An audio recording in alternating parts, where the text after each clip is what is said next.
Boom, da doom, choom, da doom, boom, doom. I had nothing for you guys, man. It's been a while since we've been back. Afro Kings Productions, we're finally back live. We're here to talk about a fan favorite. John, go ahead and let them know what we got. Today we'll be talking about Venom versus Carnage.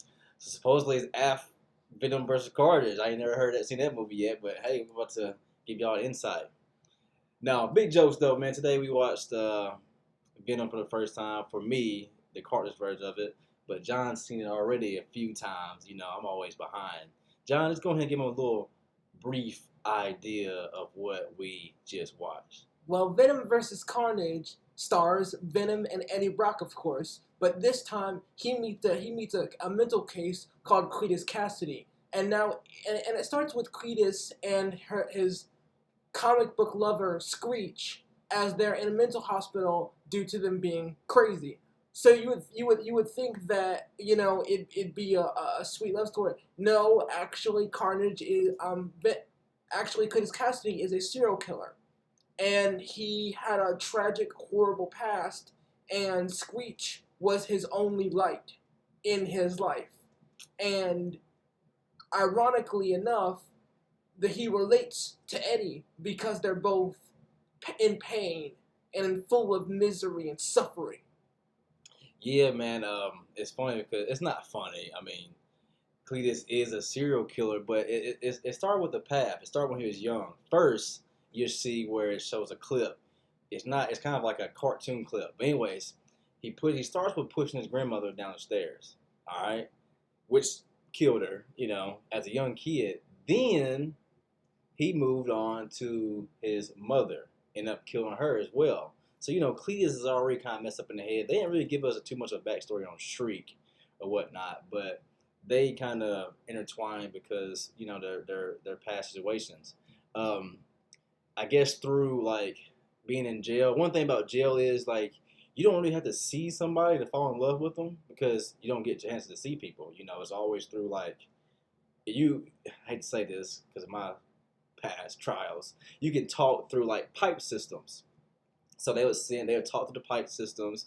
He would send her little things to the pipe system. It's called kites or whatnot. And that's kind of how they kind of built their attraction slash love attraction, which was an amazing love attraction between the two of them. But the crazy thing about Shriek and Cletus is she is truthfully his kryptonite. Opposite.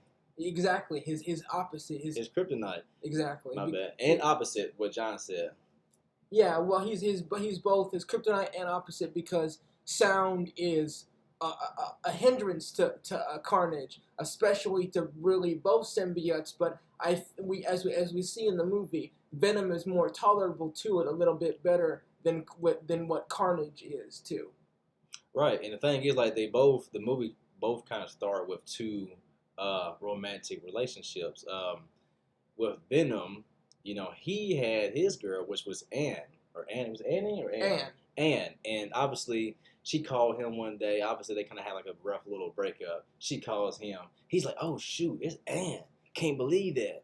I'm not going here and wrap it back up." So she calls. She's like, "Hey, can you meet me this, that, and another?" Okay, bet. So he meets up with her at a restaurant. It's all cool, smooth.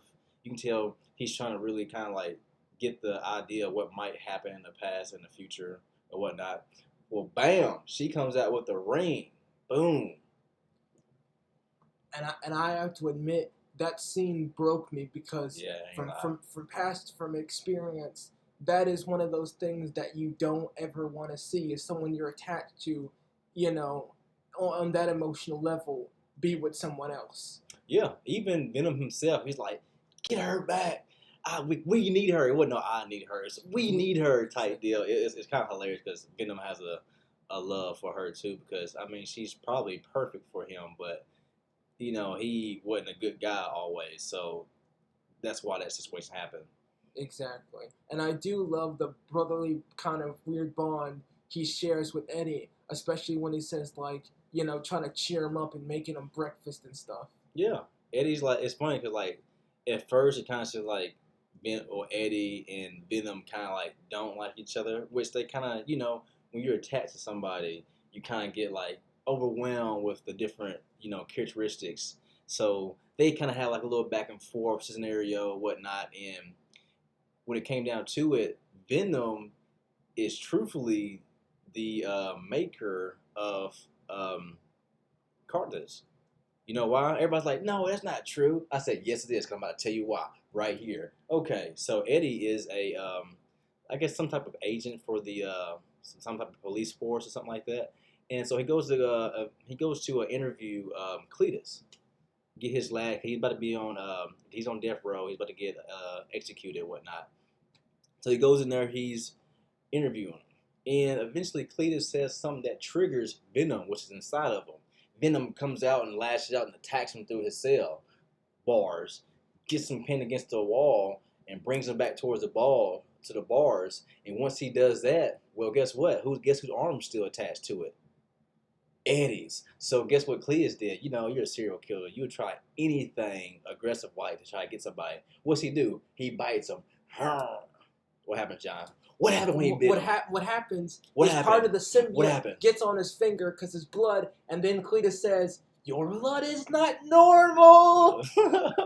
Just like and then he eats his like, yeah, and he becomes Carnage. like barbecue sauce, man. You know, for a serial killer, that was like the best thing he could have ate. That's like Big Mac sauce. Exactly. You know what I'm saying? So that was the start of Carnage.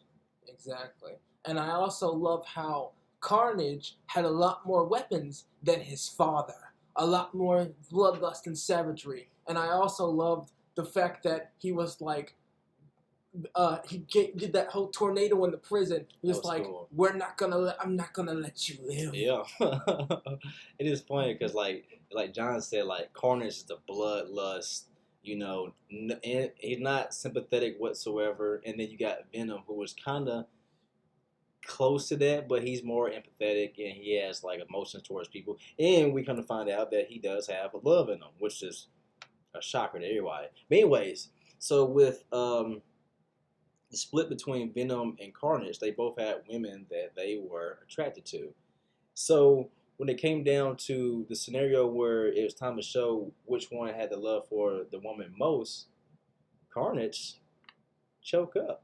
Yeah, he choked out Cassidy's woman, and to me that was a bit sad because I want to tell you guys that girl who played Shriek, she was beautiful, like she was fine. So I would say that, out of all the love interest in the movie, I liked Shriek's portrayal better. I mean, Anne was basically just like a Mary Jane type. If you've seen Spider-Man, you'll see the scene where she gets pulled down by Carnage to the bell tower. Yeah, that was basically ripping off. Yeah. Or Amazing Spider-Man, where Gwen almost nearly dies. So I'm just saying, guys, that Venom is a better Spider-Man portrayal than anything. I have to admit that, because Venom has the characteristics of a bloodthirsty crazy person, but he's also has a likability kind of like how Spider-Man is. So that's why I do recommend Venom versus Carnage, because it is an awesome and badass movie. Oh yeah, for sure, man. Like this is a must see. And to get back on Shriek, okay, you're gonna notice that she starts off with two regular eyes. Still, she's still very pretty and whatnot. So they're about to transfer her, which was like in the beginning scene. They're about to transfer her to another prison to where she's more like the ones that's around her, because she's actually pretty darn dangerous. Because her powers is through volumes and sounds and sound waves. So they're transporting her, and she says, what's she say in the back of that van? She says an eye for an eye. No, that's when Carnage captured them and took them up to that building, and she had her alone time with them. I'm talking about when they was in the van. She was like, "Are you prepared for your last days?" And the dude was like, "What?" And then she does her superpower, and she does a little, and the sound wave knocks the whole van off course. And obviously they can't hear anything because it kills your ears. So she's going for the gun as they're like about to wreck, and there's a guy, obviously there's a patrol officer in the back watching her. So she does that, which, let me just get this off my chest, doesn't really make sense. They knew what her powers were. Why did they not have something over her mouth while she's getting transported? I don't even think she had handcuffs on.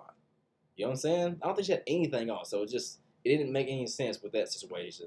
But anyways, when she did that, you might see her eye change at some point in time. What happened was she reaches for the gun, and somehow that cop got his hands off his ears, and guess what he does? Boom, bop, right in the eye, shoots her right in the eye. So that's what the scenario with her eye changing. But now with John saying what he just said, now I'm letting him explain to you what he's getting at with the eye for eye. Why the heck did she say that? She said that because that cop that shot her, that was the cop that took her eye out. Yeah. And later sucker, on, sucker. after their wedding, she goes after the cop and basically stabs him in the shunt and literally says an eye for an eye. But it's hilarious because right after Shriek's supposed death, the cop freaks out knowing all this monster and hopefully pray that there's a third one. The cop becomes another symbiote. I honestly, I'm not gonna do too many spoilers, because I want you guys to really lock in and go watch it for yourself, so you can have an idea, like, wow, this is why we should watch it. But the lead off, to kind of give us an idea of what might happen, I'm gonna be honest with you, it's probably gonna be another movie. I'll be honest with you, because the cop, when he fell from the building, because it was between Venom and Carnage. But the thing is, it was kind of a hard fight because it was kind of Venom and Carnage, but also it was Eddie versus Cletus. Because sound, all right, let's get back to sound and sound waves. They're in a church. What's in old churches? The big old bell tower. You know what I'm saying? So it always goes off in every church that has a bell tower. It goes off at certain points and times during the day. Well, obviously, Venom and Carnage are fighting in the highest peak of the church. And all of a sudden the bell goes off, down. So they're switching in and out of their forms from human to symbiote. It's one wild ride, and you can't really tell what's really going on because it's hot, it's fast paced too. Yeah. But overall, it's amazing. By far, you gotta think, because it's funny because it's always that one human that he helps, but he's probably he shouldn't be helping. Anyways, it's Anne's fiance. It's crazy because this is why I think Venom gained respect for her fiance. I can't remember his name because he wasn't too irrelevant until that time period. But anyways, this is why I think Venom gained respect for her fiance. So, I ain't gonna lie, Venom was getting his ass whooped at first. I mean, Carnage is just, he has more mechanism, he's stronger. Yeah. Those tentacles stabbing him multiple times, not gonna let him get up. He can shoot stuff at him, tentacles too. It's really crazy. So, he had Venom pinned down. Boom, where you going, buddy? Nowhere, because I got you. So, here comes her fiance. Hey, I give it to him. Big guts. He takes, it's not a flamethrower, but you can get flames out of it. He takes it with a little bit he sprays something and puts the torch to it. It's sound waves and fire that will get him. And he's burning his back. Carnage's like, stuff coming out. All that. So that saved Venom / Eddie from getting killed, because I ain't gonna lie, I mean, Carnage had him. And with him doing that, and then eventually he just threw it down there on him, and it really got on fire and fired him up, type deal. But that was why I feel like he got that respect level. And also, it gave him some character reasoning as well. Yeah, more character development. And I will admit, overall, Carnage was a more darker portrayal than the comics, because in the comics, Carnage and Cletus were two separate people. But honestly, if you actually look at Carnage as a character himself, it was more Cletus controlling Carnage than actually Carnage being a separate entity, which I kind of liked because they were one being, but they weren't one because later on they kept fighting each other over, because after, Screech died, Carnage was out of control and stuff. So overall, it was a great union between Venom and Eddie overall fighting Carnage. Yeah, I ain't gonna lie to you. Somehow somebody ate something, and I want to say one more thing. Make sure y'all watch the credits. This is all for Afro Productions. I am Tez, And I'm Av here. And I'm Max Zolo.